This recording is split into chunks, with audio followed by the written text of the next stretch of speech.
the Ellen situation. Yeah. You know, people found out that Ellen was mean, and all these people came out and said, Ellen's actually a and they were like, whoa, Yeah. I can't believe it. And she lost everything. She fell apart, disappeared, because people found out that this character that she was portraying in a half an hour on a television show is not really who she was. My buddy Greg, who was one of her writers, was like, she's a piece of shit. And he was like, she's a monster. On camera, she laughed while she badgered her staff. And so all good things must end. And also the Ellen DeGeneres show. Yes, the 83-year-old entertainer just announced that the upcoming 19th season of her show will be its last. Apparently, she created a workplace more toxic than an Amazon warehouse in Chernobyl. Ellen DeGeneres seemed to think dancing could cover everything up. She smiled through tense interviews, brushed past tough questions, and kept the show going. Until Joe Rogan and Greg Gutfeld came in like two high-energy wrecking balls and tore through the set. One moment she was America's favorite in sneakers. Next, she was getting called out harder than ever before.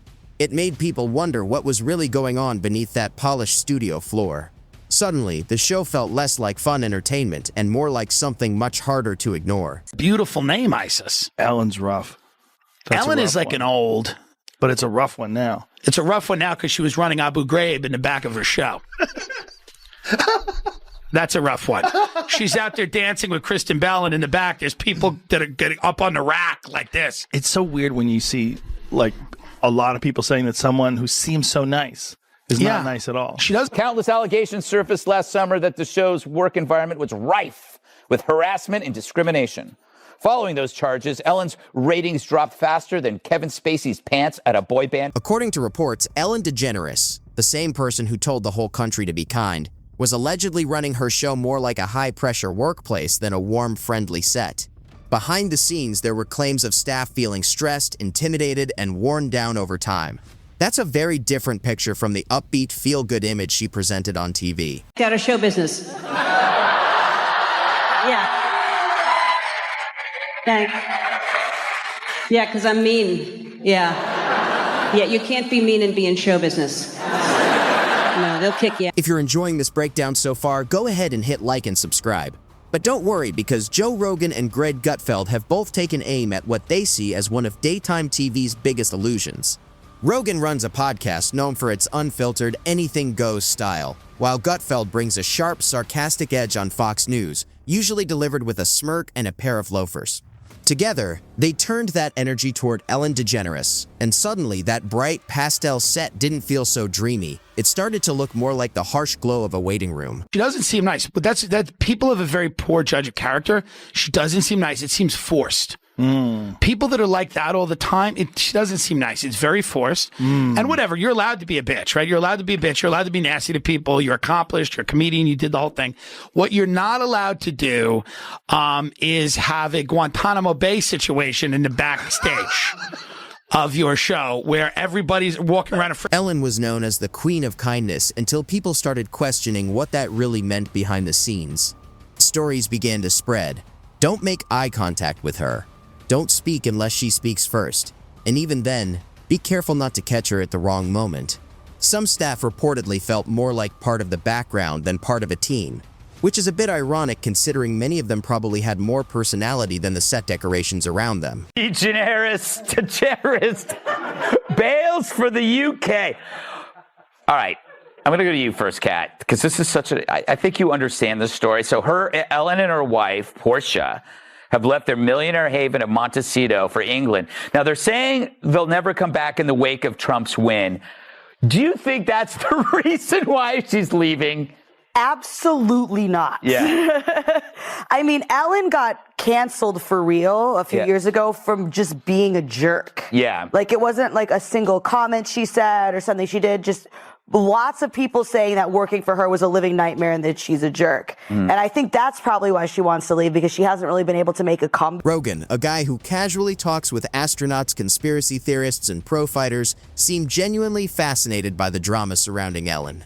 You had everything: finger-pointing, quirky lifestyle details, and serious claims about how the workplace was run. And of course, Gutfeld was right there with him, cutting through the whole situation with his usual sarcasm, treating the hypocrisy like it was just another story too strange to ignore. Made progress with the strike. They're picketing right now, so I think it's the early stages. I would think it might take a little bit with this one. When someone crosses the writer strike, that's some dirty shit. They cross the picket line. Yeah, I haven't seen anybody doing that yet. I think Ellen did. I had a buddy of mine who was writing on Ellen. Everybody kind of knows now what she's really all about. And that's another one of those. Like, press. I'm so nice and I'm so sweet. Being behind the... Ellen built her whole brand on being warm and quirky. She danced, gave away gifts, and made everyday people feel like anyone could be a hero. But then stories from former employees started coming out, and they weren't flattering. People shared their experiences carefully, almost like they were telling stories for a documentary about a tough workplace. And even that barely captured what was said to be happening behind those pastel walls. Rogan, who's talked with everyone from scientists to extreme personalities, seemed genuinely surprised that someone known for spreading joy could be linked to that kind of environment. Meanwhile, Gutfeld leaned right into it, using the moment to question Hollywood's image, almost like he'd been waiting for the chance to call it out. Why I was quitting, I would have not come back this year. I really did think about not coming back because it did, it was devastating. I am a kind person. I am a person who likes to make people happy. No, the real reason, she says, is it was just too easy. Telling the Hollywood Reporter, quote, when you're a creative person, you constantly need to be challenged. And as great as this show is, and as fun as it is, it's just not a challenge anymore. Well, if that's true, here's an idea. When your viewership is down to 43%, why not consider that? Let's be clear. According to critics and reports, this wasn't just about kindness gone wrong, but more like a carefully polished public image clashing with serious workplace allegations behind the scenes. The same Ellen, who gave emotional speeches about compassion, was also accused by former employees of a much harsher environment at work, including claims about how staff were treated during difficult moments. Even Greg Gutfeld, known for his sarcasm, made jokes suggesting the be kind message didn't always line up with what people were describing. Then came the moment with George W. Bush, when Ellen was seen laughing with him at a public event, which sparked backlash from some fans who felt it didn't match her image. For Joe Rogan, it became another example of how celebrity culture produces strange and unexpected contrasts, while Gutfeld used it as more material for his usual blunt comedic commentary. When you become successful, you have to spend less time with people around you because you're servicing, take Ellen DeGeneres, she's servicing millions of people in her show. Therefore, she has to kind of like mitigate or control the amount of exposure with actual real people. Does that make sense? It does in theory. But when you, but I'm still always hanging out on the street and I'm super famous. But all these reports, there were so many of them, of people being like, multiple people had the same story of her handlers, before an interview or anything with her, would come up and say... Ellen defended herself by saying she is simply friends with everyone. But critics argued that kindness can't just be a slogan if it doesn't match how people feel they were treated behind the scenes. After the workplace allegations went public, she addressed her staff in an apology, though many viewers felt it came across as carefully prepared rather than fully sincere. At the time, Joe Rogan reportedly commented in his usual reflective style on how public images and reality often clash in celebrity culture, while Greg Gutfeld used the moment for sharp commentary about Hollywood branding and reputation. For many observers, the situation highlighted how quickly a carefully built image can be challenged when real-world experiences from employees start to surface. The Today Show, home of Matt Lauer, that the bad press actually had nothing to do with her decision. Right, and the Titanic didn't hit an iceberg.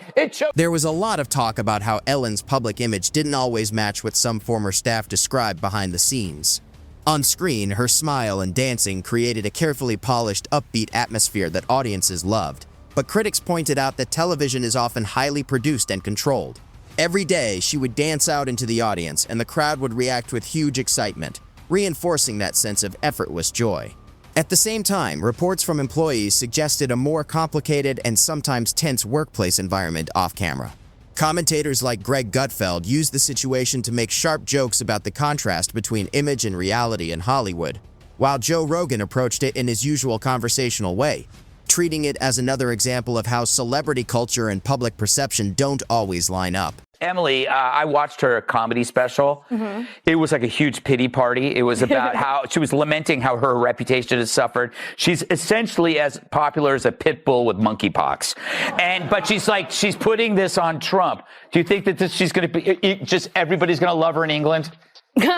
Especially the jihadis who love the lesbians so much. They're going to love her there. Trying to fix the situation felt, to critics, like putting a broken image back together after everyone had already seen the cracks.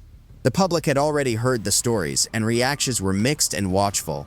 Ellen made changes behind the scenes, brought in new producers, and delivered more public statements aimed at addressing concerns. But opinions about the situation stayed divided. Joe Rogan reportedly framed the whole thing in his usual way of comparing high-pressure media moments to strange, unpredictable experiences, while Greg Gutfeld used it as another example in his broader commentary on Hollywood and public image. On the show itself, celebrity guests often appeared caught between scripted fun and genuine confusion, trying to match the upbeat tone of the program. Ellen was known for maintaining a cheerful on-camera presence even during tense or awkward moments, which some viewers interpreted in very different ways. Gutfeld, as usual, turned it into satire, pointing out how quickly public perception can shift when the gap between image and reality becomes part of the conversation. It was St. Patrick's Day, and Ellen asked me to dress as a leprechaun and come out on stage. And this is where, if you're wondering the low point of my career. When you say she asked me, you're like, this is not a request. It wasn't a request. I had to do it. Yeah, you're doing this. When you make an employee get in a leprechaun outfit and he's Irish, that's just cruel. That's racism. Yeah. I think that, why wouldn't that be? Think about other races. Would you have taken a Chinese employee on the Chinese New Year and put him in one of those big pagoda hats and made him dance to gong? Over time, critics argued that even Ellen's humor started to feel more forced, like the tone had shifted from light teasing to something a bit sharper and more uncomfortable for some viewers. Moments that once felt playful were sometimes reinterpreted by audiences in different ways, especially when reactions in the room didn't feel fully natural.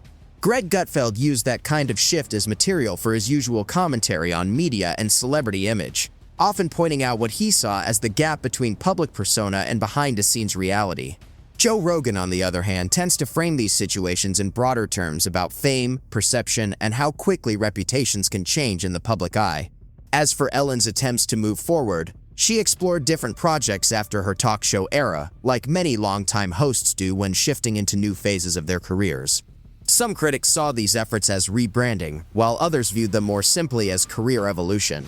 Either way, the conversation around her highlighted how fast public narratives can change in entertainment, and how closely audiences now scrutinize the gap between image and reality. Coming back from this, Ellen DeGeneres has seemingly vanished from public life after years of dominating daytime television, leaving many wondering what really went on behind the scenes. Recently, Joe Rogan mentioned Greg Fitzsimmons, who was one of her former writers during a podcast, but what many people missed was Greg already opening up about his experiences working on the show in a previous interview, and let's just say it's not all rainbow. Ellen DeGeneres built her career on a bright, carefully polished on-screen persona that made her show feel upbeat and effortless.